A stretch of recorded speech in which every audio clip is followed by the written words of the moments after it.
Let's check out some minor modes today, and I hope that we remove some myths. The idea is that you can start to hear these modes and understand them.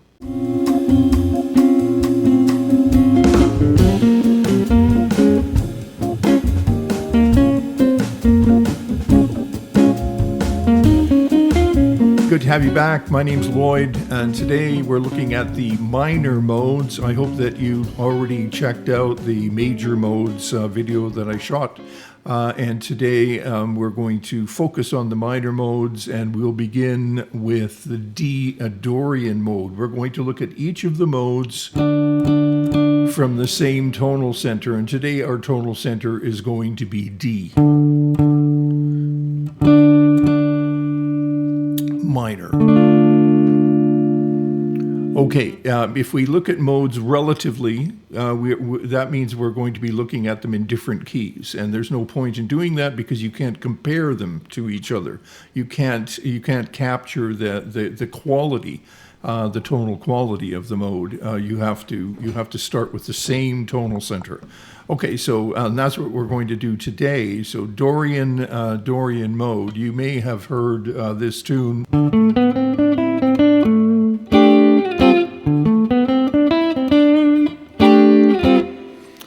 That's in Dorian, and it really actually captures the sound of Dorian quite well.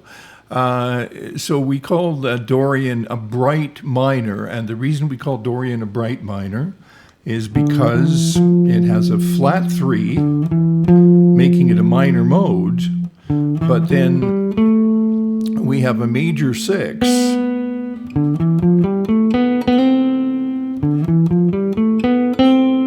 flat 7, and 1. So we have a major 6 and a minor mode. Now, the implications of having a major 6 and a minor mode is that when you harmonize the mode, it will give you a 4 major chord, right? So we have a minor, 1 chord, a 4 major chord, a 5 minor, and back to the 1 minor. So the notes are D, E, F, G, A, B, C, D.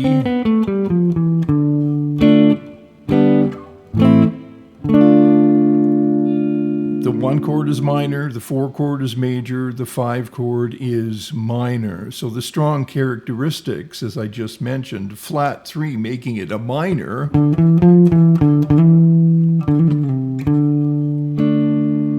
and it has a major 6,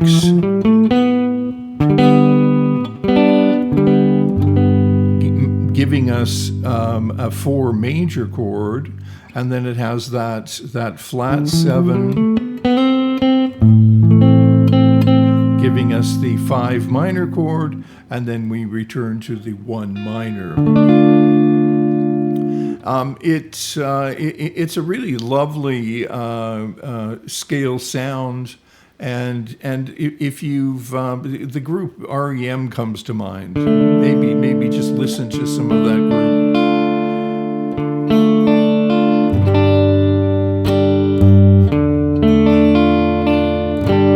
There's that minor moving to the 4 major.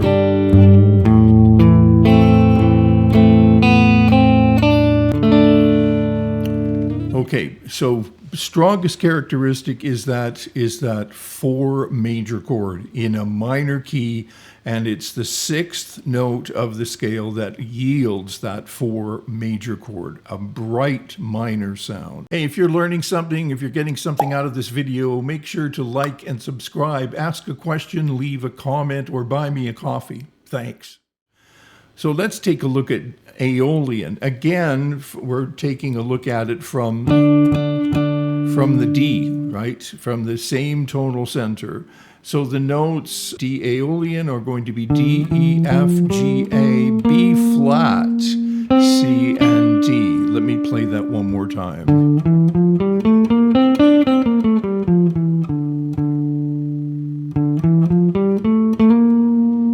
So we no longer have the major 6, we have a flat 6.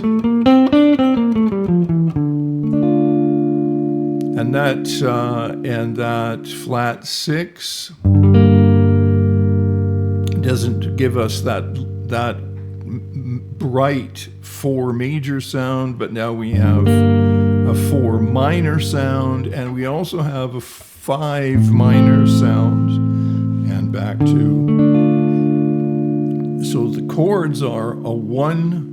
The 1 chord is D minor, the 4 chord is G minor, and the 5 chord is A minor. Let's go down here.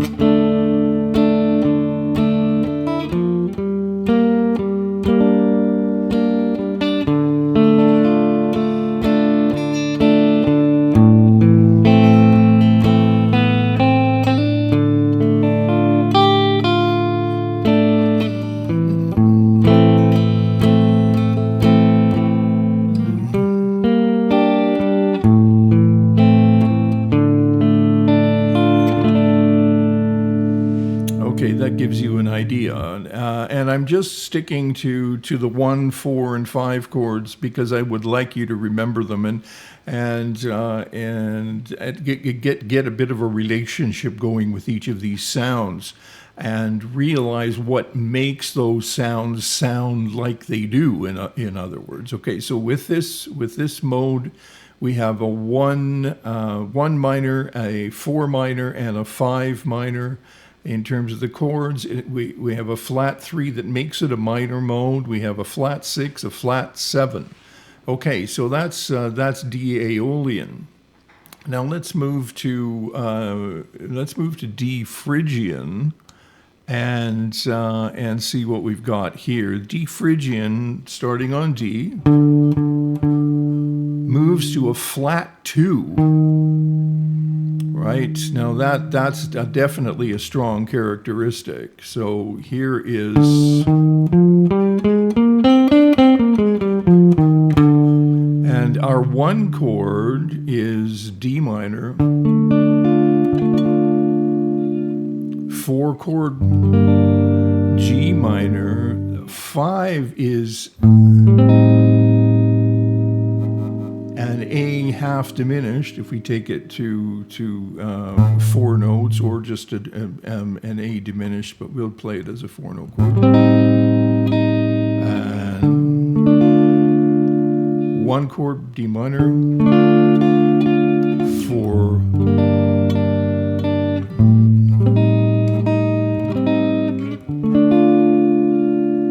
and with that flat 2.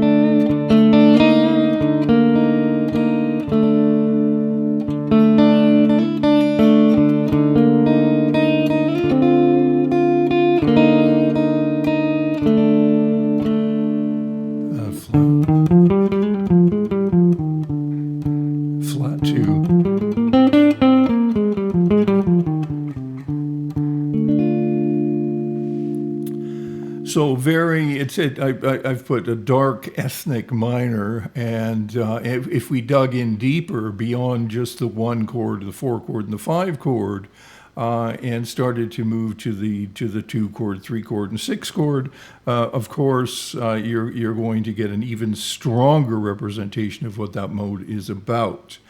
All right, now let's just move to the last of the 7 modes. If you get all, I've shot the 7 in 2 different videos. The last mode is the D Locrian. Now the D Locrian is the most dissonant and dark of all the modes. We have a flat 2, like we did in Phrygian. Flat 3, making it minor. Then we have that flat 5 this time, right?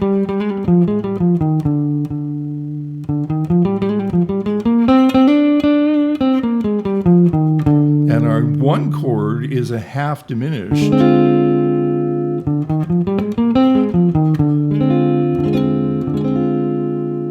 4 chord is minor. Right.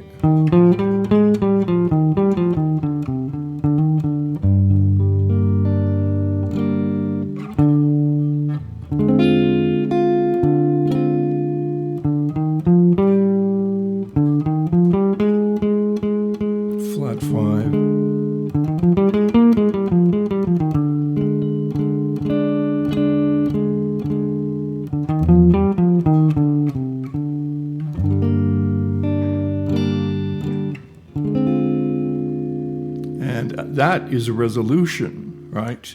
And that's what one of the things that makes this scale so harmonically confusing, because we don't really have that strong one chord.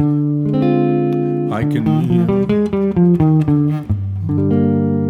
there's my 4 chord, and then my resolution is, and it doesn't give us a sense of everything is fine and we've resolved and that'll be the end. So it's a bit of a tricky mode in that way. It is, it can be used in improvisation in lots of really cool ways, but we don't have a strong tonal 5 chord. Because the 5 is flatted, so it gives us a fair bit of confusion. So I've only put down the 2 chords, the 1 chord and the 4 chord, just to give you an idea of that chord. If you're improvising over a minor 7, a flat 5 chord,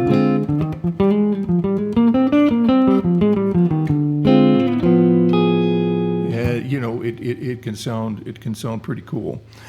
All right, so that's a little bit with the minor modes.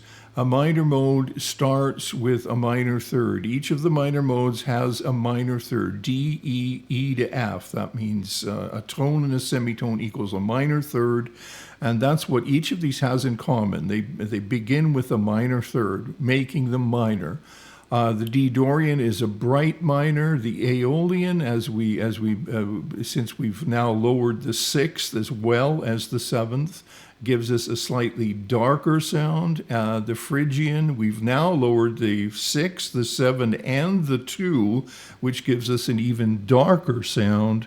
And then until we finally get to the darkest sound, which is the Locrian, with a flat 2, flat 5, flat 6, and flat 7.